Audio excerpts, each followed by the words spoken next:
Can Hokies football reset their season and get back on track during their bye week? Does Mike Young finally have a squad capable of making some noise come March? And will Pete Demore's ladies keep raking in the upper echelon on the diamond? All that and more up on this week's docket of the 3304 Sports Kickoff Show.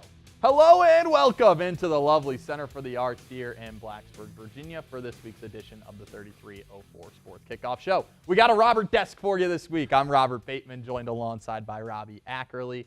So glad you could be with us. And guys, the Hokies finally reached their bye week. Robbie, it seems like it couldn't have come at a better time. Yeah, you took the words right out of my mouth, Rob. Could not have come at a better time. Virginia Tech starts the year 0-3, fires Brent Pry, now is an interim head coach in Philip Montgomery. They're 2-4. They've lost their last two. This is a perfect time right now for the Hokies to reset, get some practice in, and just relax this weekend. Well, the boys from Blacksburg just lost in Atlanta last week to Georgia Tech, and Robbie, it wasn't really close. Yeah, Rob, let's take a look at what went down in A-Town.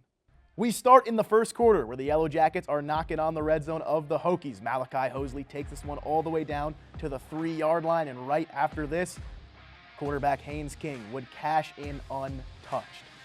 Yeah, I mean, no one even touched him. The O-line does a perfect job, and hey, when you're the number 13 team in the nation, you got to expect your O-line to be pretty solid. Look at those blocks, tons of room for the quarterback. Number 10 for the Jackets had a huge day against Virginia Tech, and now the Hokies' first drive all the way backed up to 3rd and 21. Pop Watson forced into the game, and the Jackets' D-line froze him to the turf, nowhere to go. Yeah, I mean, right there, if you're Pop Watson, you're just praying you stay on your feet. Jackets back inside the Hokies' 10-yard line. Haynes King was slinging it all game long. Touchdown Jackets. They go up 15-0. I mean, there's a reason he's named after royalty. This guy's building an empire in Georgia. Jackets would kick a field goal to go up 18-0. And Kyron Drones, how about this read option straight up the gut? Takes it to the end zone. Hokies showing some life here in quarter number 2. Yellow Jackets would answer with a field goal to round out the half, and 21-7 the score. Georgia Tech up 21-7 at the break. Like I said, Robbie, this one just wasn't close. Kyron Drones and the Hokies would show some fight. How about this one? 4th and 9, backs against the wall, and the Hokies able to make this one a 7-point game. But Rob, like you mentioned, don't let this score fool you. This one was not close. How about Jeracius Hairston? He's been having himself a year, a couple touchdowns already. 21-14 now, third quarter for the Jackets following the Hokies, making this one a little bit of a game, and Haynes King going deep, pushing the Jackets into opposing territory. Georgia Tech offense was moving and grooving all game long. Haynes King here, how about this? The give to Hosley once more, and Hosley gonna hit pay dirt. 28-14 Jackets. I mean, this Georgia Tech team just seems like they can't be beat this year. 28-14 the score here in quarter number 4. And how about this? The exclamation point by the king of Atlanta, Haynes King, making a few defenders miss on his way to the end zone, and that was pretty much the end of this one, Rob. Yeah, I mean, how are you going to block this, right? If you're Virginia Tech, you're just trying to get a tackle in, and he's dodging everything. Haynes King is the real deal. 35-20, the final score from A-Town. Now, Virginia Tech does have the week off, but with next week's game being the annual Friday night? You're telling me the Hokies and Thursday nights are getting a divorce? Well, still in love or not, our very own Taylor Brettel has a quick history lesson on Thursday nights in Blacksburg. Taylor? When a football game kicks off in Lane Stadium on a Saturday, you can bet that there's an electric atmosphere on tap. But for Virginia Tech, their iconic Thursday night showdown is what truly defines Hokies football. It's not a scheduling quirk, but now it's a tradition.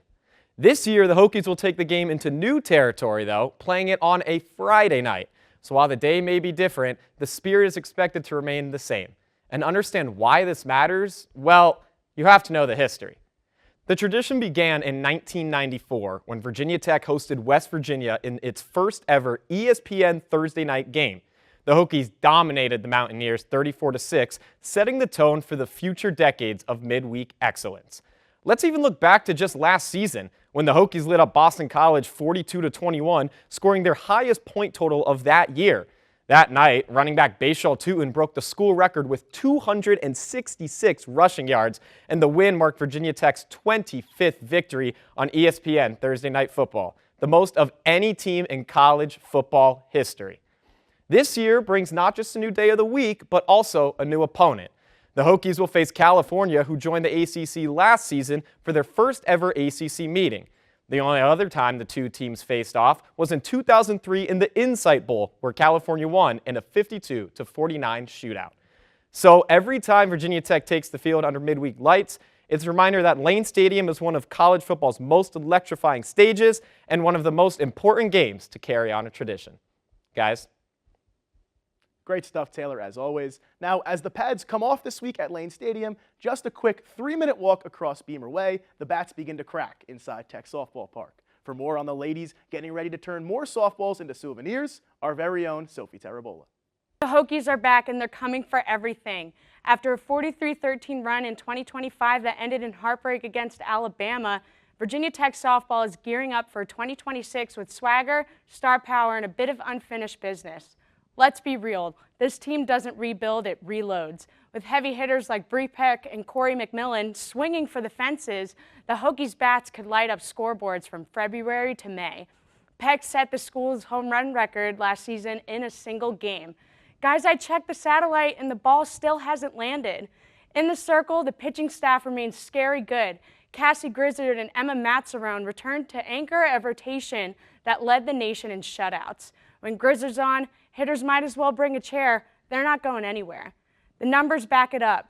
Tech went 18-6 in the ACC and ranked amongst the nation's top pitching units, with most of their lineup returning and a few fresh faces joining. The Hokies look ready to take another swing at an ACC title. 2026 recruiting class adds even more spark. Catcher Abby Sars, one of the program's most talked about newcomers, is expected to make an immediate impact behind the plate. If she clicks with Grizzard early, opposing batters are in for a long season. Analysts predict Tech will finish around 47-11, top 2 in the ACC, and make a deep NCAA tournament run, possibly even to the Women's College World Series. The only thing standing in their way, the ACC gauntlet, where teams like Florida State and Duke aren't exactly handing out easy wins. Still, confidence is high in Blacksburg. The vibe? Grit, grind, and good vibes only. So, Hokie Nation, dust off those orange foam fingers and clear your calendars. This Saturday, October 18th, the Virginia Tech Hokies play the George Mason Patriots in fall ball game at Woodgrove High School in Purcell, Virginia. Fall into spring in Blacksburg is about to get loud, and if history's any clue, those home runs could be heard around the world. Great stuff, Sophie. Now, we're going to have to wait a little longer for softball's regular season start, but Rob, Hokies hoops right around the corner. And after last season, Mike Young and his squad, they look a little different. It's going to be pretty interesting to see how things shake out this year. Well, last year was pretty rough for the Hokies, but listen, they finished the year 13-19 and really failed to impress. But hey, that's the past. And you know why they call it the present, right? Because one, we're living in it, but two, it's a gift. And Mike Young did his Christmas shopping a little early this year. And with more on VT's men's hoops, crucial additions, it's Landon Weaver. Coach Mike Young had some work to do this offseason. Coming off a 13-19 year, he knew he would have to do something that was out of the ordinary for a coach like himself. That is, go into the transfer portal and strike gold. In typical Coach Young fashion, he fought for the players he wanted until he struck gold not just once, but multiple times. In this weird time of NIL and the ominous portal, Young was able to bring in 5 newcomers, 3 highly touted transfers, and 2 absolute studs from overseas. Ik Blacksburg apectise en astari ton Neoklis Abdalis. Neohiacentomia. Okay, who am I kidding? I don't know Greek, but what I do know is that this kid is a problem. And the facts don't lie. Being the second best international newcomer in the 2025 class, Neo could have gone pro, but decided to come back to VT to raise his stock more. The catch? He already has pro experience, playing professionally in Greece's top league and averaging 8 points, shooting 36% from 3. Not to mention, he was a triple-double threat whenever he stepped on the court for Greece at the U20 Eurobasket this past summer. Oh, and he's a 6'9" point guard? Sign me up. Mike Young said that this next guy is as good as he's had at the 5 since Keve Aluma. Meet Amani Hansberry. If an Aluma comparison doesn't get your ears perked up, I don't know what will. Hansberry is a monster in the paint. The 6'8" power forward had 4 double-doubles for a West Virginia team that was of March Madness caliber. He's light on his feet, but big as anything, meaning he'll be a mismatch problem all season, plus he adds height to an already big front court.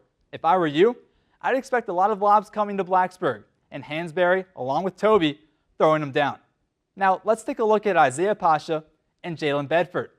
Pasha is coming off a CAA Rookie of the Year campaign at Delaware, pouring in 12 points a game along with 4 assists. He even led the 12th-seeded Blue Hens to the CAA title game before falling to UNCW. Bedford, on the other hand, is going to be a veteran voice on this Hokie squad. A graduate student from UNLV, Bedford has flamethrower potential. 35% from deep was his mark last season, and he'll have a lot of chances for open threes this year at Castle. These two are grouped together for one sole reason: defense.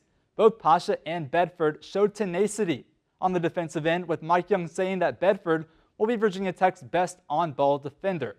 The Hokies lacked a defensive stalwart last season, so if Bedford and Pasha can live up to the hype on D and be complete on offense, it will set the squad up for a lot of success. Now, last but not least, we have Antonio Dorn, the second of two international players on this year's squad. And like Neo, Dorn has professional experience in Germany, playing in both the first and second division. Last season, Dorn averaged 10 points and 5 rebounds in that second division.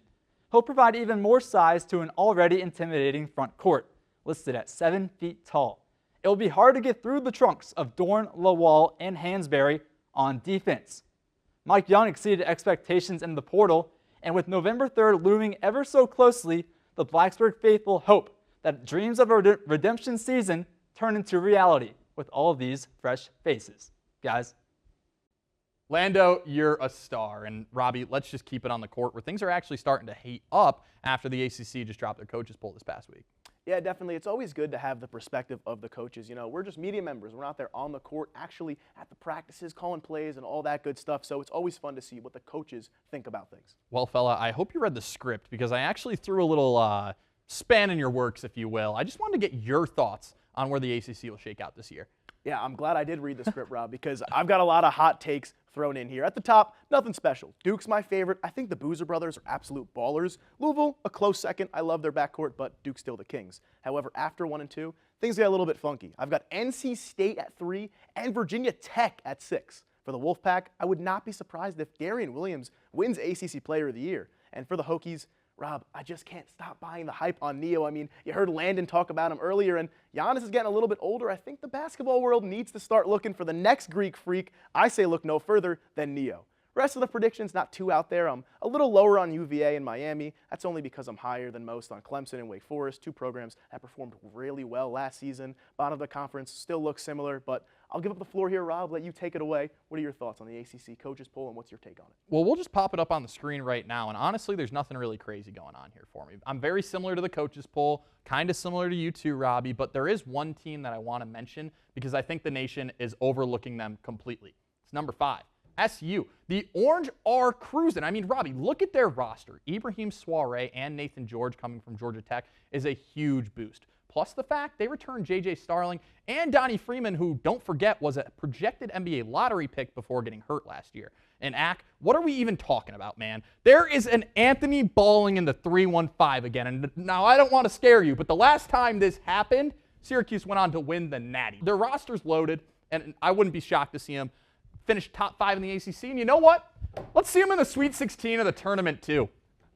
Well, Rob, I love it. I love the enthusiasm, the energy. It's college basketball. Anything can happen, and I just cannot wait for NCAA hoops to tip off finally. With that, however, we are going to have to wrap things up right here in the Center for the Arts. So glad you can join us. For our reporters, Taylor Brettel, Sophie Tarabola, and Landon Weaver. For my partner here at the desk, Robert Bateman, I'm Robbie Ackerly saying so long, and we'll see you next week.